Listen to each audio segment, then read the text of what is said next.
회장 이분 이제 별세를 했고 아마 의원님도 작가님도 이건희 회장이 한 업적들에 대해서 인정하지 않는 바 아니잖아요. 그럼요. 예. 네, 저는 그 늘 주장이 그런 거예요. 장례식 기간에는 일단 추도를 하자. 예. 예, 그리고 장례식 끝나고 나면 얼마든지 평가할 기회가 있다. 이런 주의입니다. 예.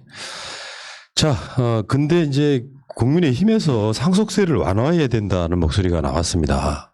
그거는 국민의힘에는 상속세를 낼 분들이 많은가 보죠. 그래서 오늘 그럴 줄 알고 정권 연장 싱크탱크에서 그거를 분석을 해드렸어요. 네. 실제로 상속세 내는 인원이 1년에 작년에 30만 명 돌아가신 중에 상속세를 낸 분이 약 7천 명인데요. 그중에 대개의 분들은 상속세를 거의 내지 않았습니다. 그러니까 이런 정도 상황이기 때문에 실제로 또 이런 부분이 있죠. 이런 기업들이 평상시 때 우리 국민의 예산으로 지원되는 부분이 있고요. 네. 그리고 소득세 이런 부분들이 굉장히 약하기 때문에 사실 양심 없는 소리다. 아, 그렇죠. 네. 그리고 작년 한 해 상속세로 걷어들인 돈이 8조인데 지금 삼성이 내야 될 상속세도 실질적으로 보면 한 8조쯤 낸다고 합니다. 10조라고 언론에 네. 나는데 네. 다 이것저것 빼면 8조. 8조 낼만 하죠 뭐. 네, 그럼요. 네. 뭐 불로소득이잖아요. 상속세는. 네, 네. 자, 근데 김종인 위원장이 확실히 그분은 그나마 정상인 것 같습니다. 우리 당이 나서서 이재용 삼성전자 부회장의 상속세 완화에 관해 이야기하는 거 뭐 이렇게 막 비대위원들이 이야기를 하니까 법이 있는데 어떻게 가능하냐 하면서 일축했다고. 그러니까 쉽게 표현하면 닥쳐 이랬다는 거죠. 네, 아주 잘하셨습니다. 네. 김종인 위원장님. 예. 이럴 땐 님이 저절로 붙어지네요. 그러니까 저는 김종인 씨가 비대위원장으로 와서 대한민국의 전반적인 정치의 수준이 상향 평준화돼야 된다고 생각하는 사람이었는데 뭐 이분도 약간 좀 떨어지는 측면도 분명히 없지 않아 있긴 하지만 반대로 말하면 그래도 그중에 가장 정상 같아요. 그렇죠. 5.18에 관한 태도도 지극히 상식적 수준이시고요. 네, 그래서 잘하는 건 잘하는 거죠. 그러니까 김종인 위원장을 나름대로 저는 응원할 필요는 있다고 생각해요. 네. 김종인 위원장이 혼자 다 열심히 한다고 그래서 지금 사실 국민의힘의 국회의원들이 따라주는 것도 아니잖아요. 거긴 따로 뭉치는 느낌 아닙니까? 김종인 위원장이 조금 더 힘을 갖고 이런저런 개혁을 밀어붙였으면 좋겠어요. 진정한 국민의힘의 개혁은 경제민주화 한다 그랬으면 내부에서 이런 상속세 법 고쳐갖고 어떻게 하자 이런 얘기 안 나와야 되는 거죠. 예. 그러니까 이것도 또 나경원 전 의원이 앞장섰더라고요. 이분 참 원외가 돼서도 왜 이렇게 밉상일까요? 네, 그래서 이분이 지금 바라보는 곳이 너무 협애해서 그래요. 협애하다고 하죠. 그러니까요. 그러니까 김종인과 나경원의 이런 어떤 뭐랄까요 대립 상태. 네. 여기 지금 김종인 씨가 이런 부분도 있죠. 11.6 박정희 추도식 참석했다가 빨갱이 왜 왔냐 이렇게 항의받았다는 부분은 시사하는 바가 큽니다.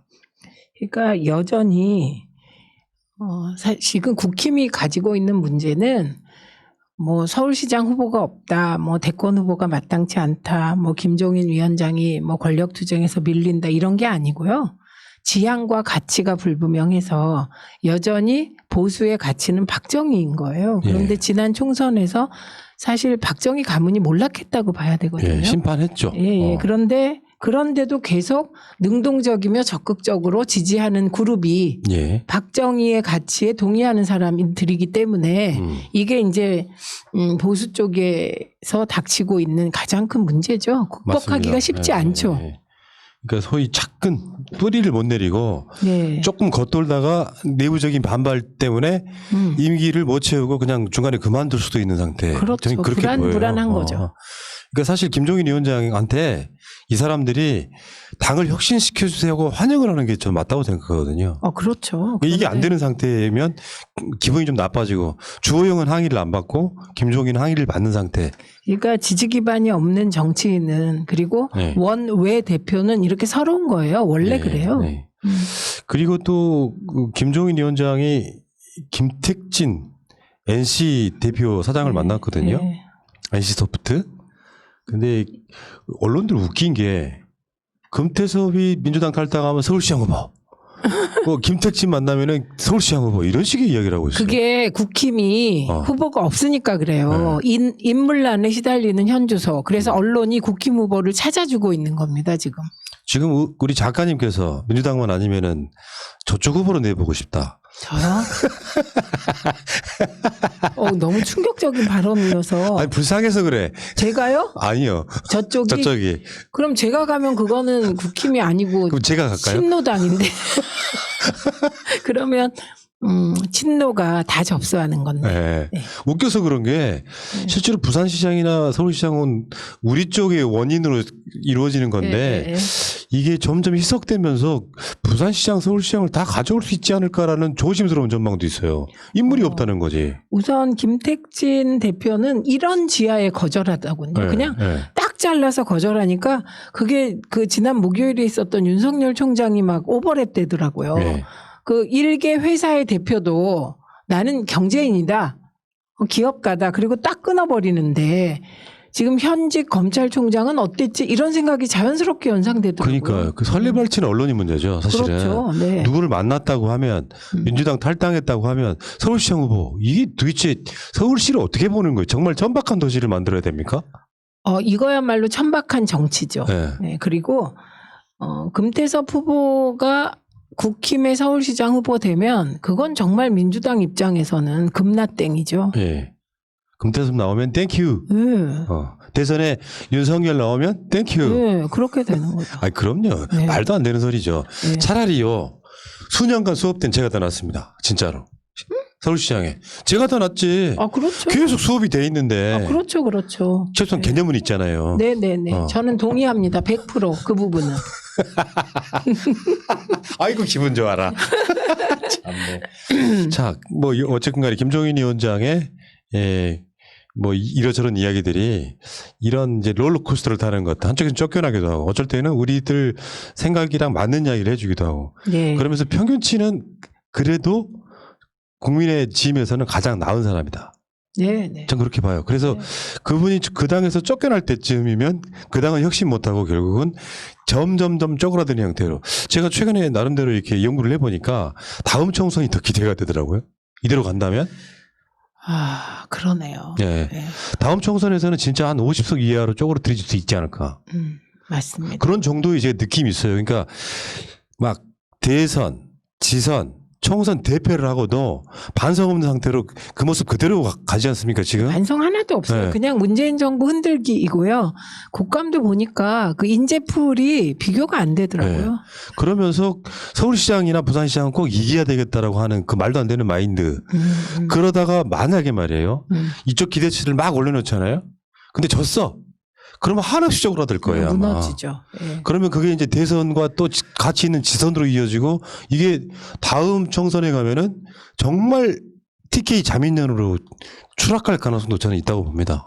그러니까 이게 반성과 성찰이 얼마나 중요한 건지 알 수가 있는 게 그 사실은 신노가 거의 패족으로 몰렸었잖아요. 예. 친노가 패족. 그런데 그 이후 10년 동안 진짜 각고의 노력을 다해서 다시 성을 세운 거거든요. 그런데 어쨌든 하나의 정치 세력이 몰락하는 과정은 반성과 성찰 없이 자기 변신 안 하는 거거든요. 근데 지금 자기 변신이나 뭐 그게 가능한 반성과 성찰 이런 게 하나도 없고 무슨 일만 터지면 문재인 정부 탓이에요. 그러니까 예를 들면 공무원이 월북을 해도 문재인 정부 탓해서 그거를 무슨 뭐 월북이 아니다라고 주장을 하고 그리고 백신과 연관성이 없이 누가 사망해도 백신 사망이다 이렇게 하고 정말 이거는 저는 거의 언론이 이게 그 김무성 의원이 혼줄 정신줄 놔버린 게 아닌가 이런 말한 적이 있잖아요. 그런 느낌이 듭니다. 그 저를 혹시 여의도 연구원 원장으로 픽업을 해가신다면 정확하게 분석해 드릴 수 있어요. 황골 탈퇴란 그렇게 하는 게 아닙니다. 그렇죠.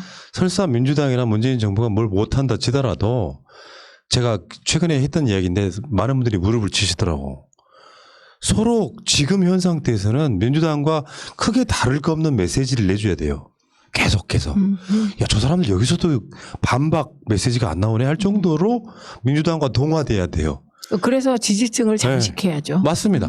그런 방식으로 해야 되는데 그게 안 되는 상태에서 지금도 국정감사 하면은 계속 윤석열만 들쑤시고 윤석열을 들쑤셔 놓으면 윤석열이 앞에 대선자로 가로막고 있으면 자기 못 주자들 못 크죠. 크고 네. 계속 그런 효과를 주는데. 그래서 지금 4-3-2-1. 네. 4%, 3%, 2%, 1%. 0%. 예전에 박근혜 탄핵할 때 숫자랑 비슷한 느낌인데요. 게다가 0%, 0%를 왜 발표하냐고. 자, 국민의힘의 1위는 원희룡인데요. 아시죠? 1%, 1%. 김종인 위원장이 0%인데 저는 그거를 발표한 건 이해하기가 힘들어요. 0%대라는 거죠. 네. 0. 뭐 얼마. 네. 그건 발표 안 해야죠. 아, 그러니까 의미 없잖아요. 네. 최민희 넣어봐요. 최소 3% 나오겠다. 아, 좋겠다. 어머, 왜 웃으세요, PD님? 비웃지 마! 사람이 지금 말이야. 비웃은 거예요? 이 사람이 지금. 자, 경고! 참. 자, 일단 알겠습니다. 거기까지.